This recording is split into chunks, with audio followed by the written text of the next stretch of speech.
নমস্কার, আমি সৌভিক। কিষাণ Bangla prime time খবরে আপনাদের স্বাগত জানাচ্ছি। প্রথমেই প্রাইম টাইম শিরোনাম।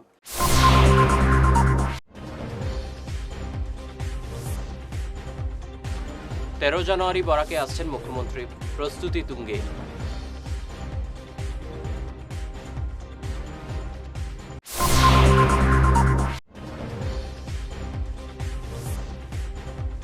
দু সালে স্বাধীনতা দিবসে বোমা বিস্ফোরণের সঙ্গে জড়িত 2 জনের বিরুদ্ধে চার্জশিট।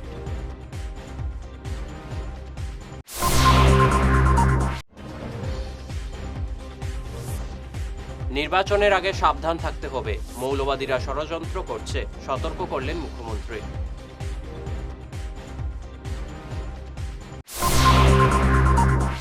এবারে বিস্তারিত প্রাইম টাইম খবর। আগামী 13 জানুয়ারি বরাকে আসছেন মুখ্যমন্ত্রী হিমন্ত বিশ্ব শর্মা। তিনি এদিন উত্তর করিমগঞ্জ কাঠিগড়া বরখলায় মহিলা উদ্যমিতার চেক বিতরণ করবেন। এদিনই তিনি গুয়াহাটি ফিরে যাবেন। এই সব অনুষ্ঠান সফল করতে ইতিমধ্যে জোরদার কাজ চলছে। 2024 সালে স্বাধীনতা দিবসে বোমা বিস্ফোরণের সঙ্গে জড়িত 2 জনের বিরুদ্ধে আজ চার্জশিট দায়ের করা হয়েছে। এরা হলো ভাস্কর গগৈ ও চুমু গগৈ। উল্লেখ্য, এই দিনে অসমের 5টি জায়গায় বোমা বিস্ফোরণের ঘটনায় নিষিদ্ধ সংগঠন আলফা। পুলিশ ডিব্রুগড় থেকে আলফার ক্যাডার ভাস্করকে গ্রেফতার করে। নির্বাচনের আগে সাবধান থাকতে হবে, এই সতর্কতা শোনালেন মুখ্যমন্ত্রী হিমন্ত বিশ্ব শর্মা। তিনি বলেন, একাংশ মৌলবাদী অসমকে অশান্ত করতে ষড়যন্ত্র করছে। বাংলাদেশে যেভাবে হিন্দুদের উপর আক্রমণ চালানো হয়, ঠিক সেভাবে অসমে নাশকতার চেষ্টা চালানো হতে পারে বলে তিনি মন্তব্য করেন। তাই অসমবাসীকে ঐক্যবদ্ধ থাকার তিনি আহ্বান জানান। শিলচরের কিছু দূরে শিলকুড়ির মিঠাপানিতে শনিবার আনুষ্ঠানিকভাবে ভিত্তিপ্রস্তর স্থাপন করা হলো স্টেট ব্যাংক অফ ইন্ডিয়ার শিলচর শাখার প্রশাসনিক কার্যালয় ও State Bank united of learning and development ভবনের। ভিত্তিপ্রস্তর স্থাপন করেন স্টেট ব্যাংকের গুয়াহাটি সার্কেলের chief general manager Prabhas Ghosh, DGM AO Ajit Kumar Poddar. বিশেষ অতিথি হিসেবে উপস্থিত ছিলেন সাংসদ পরিমল শুক্লবৈদ্য। তিনি বলেন, এই অফিস এখানে হওয়ায় শিলকুড়ি মিঠাপানি এলাকার উন্নতি হবে। এছাড়া তিনি দেশের বিকাশে স্টেট ব্যাংকের অবদানের কথা উল্লেখ করেন। लैंड का एग्जैक्ट एरिया तो मैं नहीं बता पाऊंगा, लेकिन आप देख रहे हैं, आपके सामने ही है ये। और प्रोजेक्ट का जो जैसे मैंने बताया, स्टेट बैंक में चूंकि हमें इतना मतलब भगवान का वो आशीर्वाद मिला हुआ है कि फंडिंग वगैरह के इश्यूज नहीं आएंगे, तो हम कोशिश करेंगे कि जितना जल्दी मतलब ह्यूमनली पॉसिबल है। मुझे लगता है इतना बड़ा काम है कि एओ ऑफिस बनेगा, ट्रेनिंग सेंटर बनेगा, और उसके बाद फिर रीजनल ऑफिस बनेगा, कुछ गेस्ट हाउस वगैरह भी बनाएंगे। तो बहुत जल्दी करें तो भी मुझे लगता है 1.5 से 2 साल का समय तो लग ही जाना चाहिए इस प्रोजेक्ट को पूरा करने में। আজকে আপনারা দেখতে পাচ্ছেন যে আমাদের ঠিক পাশেই আমাদের ডিসি কনভেনশন হল আছে। এটা শিলকুড়ি গ্রান্টে পড়ে এই জায়গাটা। দীর্ঘদিন থেকে এই অঞ্চলটা একটা শান্তিপূর্ণ অঞ্চল, আর এই অঞ্চলে স্টেট ব্যাংক অফ ইন্ডিয়ার পক্ষ থেকে প্রয়াস করা হচ্ছিল যে তারা তাদের অ্যাডমিনিস্ট্রেটিভ বিল্ডিং বা কনভেনশন হল, কারণ কনভেনশন হল শুধু এখানের কাছারের জন্য নয়, সমগ্র নর্থ ইস্টের যারা এসবিআইতে কাজ করেন, বিভিন্ন সময় তাদের বিভিন্ন ধরনের কাজ থাকে বা আলোচনা থাকে ইত্যাদির জন্য তারা এখানে কিছু জায়গা তারা চেয়েছিলেন। আর এখানে এই জায়গা বরাদ্দ করেছেন আসাম সরকার।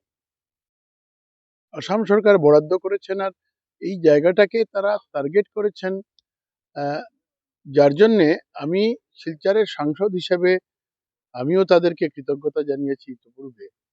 কারণ স্টেট ব্যাংক অফ ইন্ডিয়া খুঁজে নিয়েছেন যে এই অঞ্চলে ডিসির convention hall, polytechnic, medical college, এখানে আসাম ইউনিভার্সিটি ইত্যাদি ইত্যাদি, ভেটেরিনারি কলেজ, সব এই অঞ্চলটাই আছে।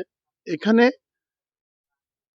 আমরা শুধু সরকারিভাবে নয়, বেসরকারিভাবেও আপনারা জানেন চাতলা উপত্যকায় কিছু আমরা শ্রমজীবী মানুষের বাস।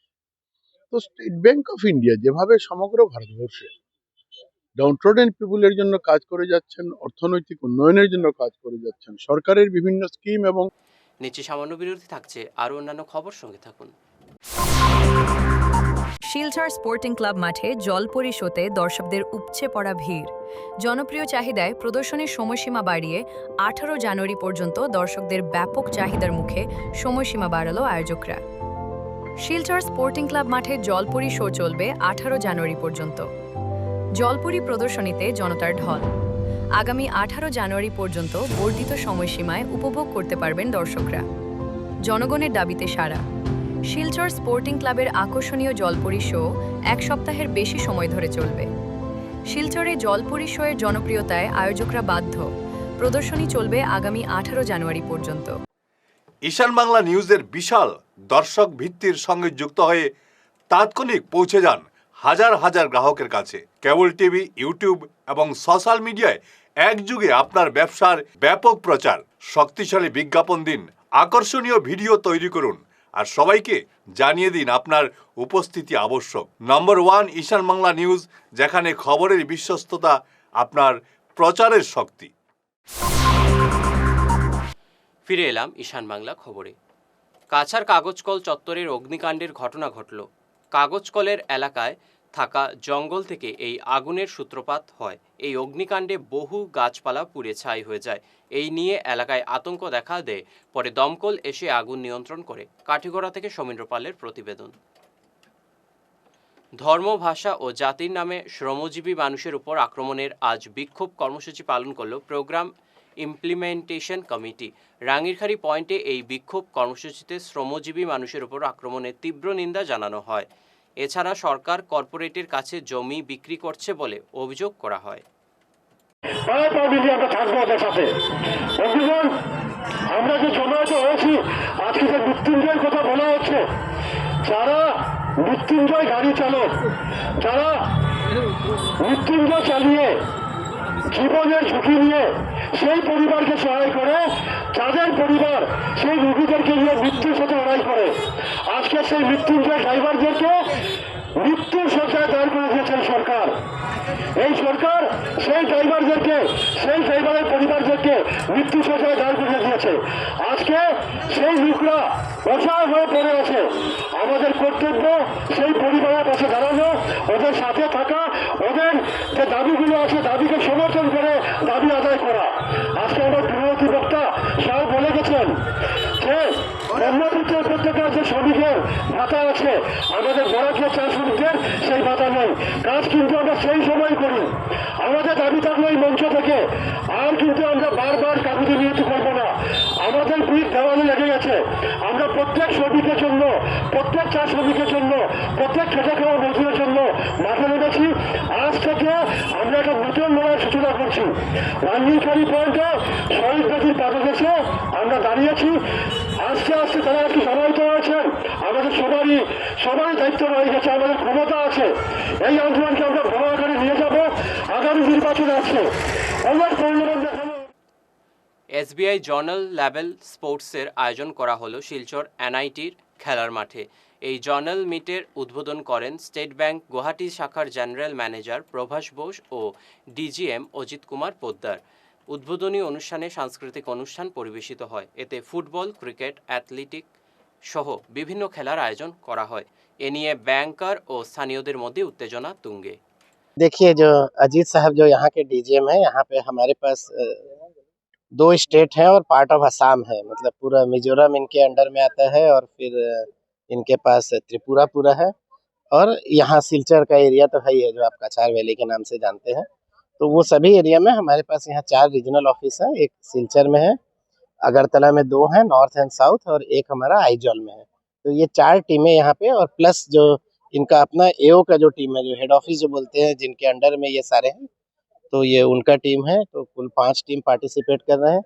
और टीम, और इससे भी ज़्यादा जो मुझे लगता है बड़ा इम्पोर्टेंट है कि जो आपने एक कल्चरल प्रोग्राम देखा और जिस तरह से असम राइफल का बैंड भी आया था, तो एक जो मतलब हम जो दिन भर लगे रहते हैं अपने कामों में, ब्रांच में, कस्टमर के बीच में, तो एक अच्छा एक वेलकम चेंज है कि बैंक भी लगातार प्रयास कर रही है कि लोग फिजिकली फिट रहें, मेंटली फिट रहें, तभी अच्छा सर्विस, अच्छा कस्टमर को हम मतलब मिलने का और उनसे तारतम्य बनाने का प्रयास कर सकते हैं। तो उसी दिशा में जो इन्होंने प्रयास किया, ये इनको कोई ऑफिस का मैंडेट नहीं है, लेकिन इनका जो इनिशिएटिव है उसकी मैं तारीफ करता हूँ।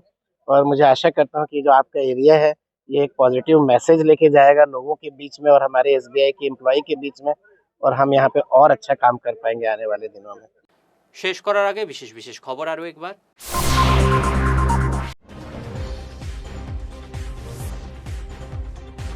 13 জানুয়ারি বরাকে আসছেন মুখ্যমন্ত্রী, প্রস্তুতি তুঙ্গে।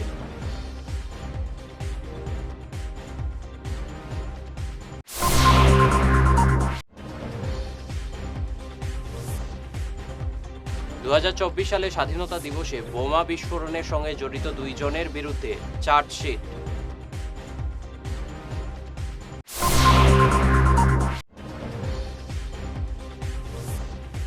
নির্বাচনের আগে সাবধান থাকতে হবে, মৌলবাদীরা ষড়যন্ত্র করছে, সতর্ক করলেন মুখ্যমন্ত্রী।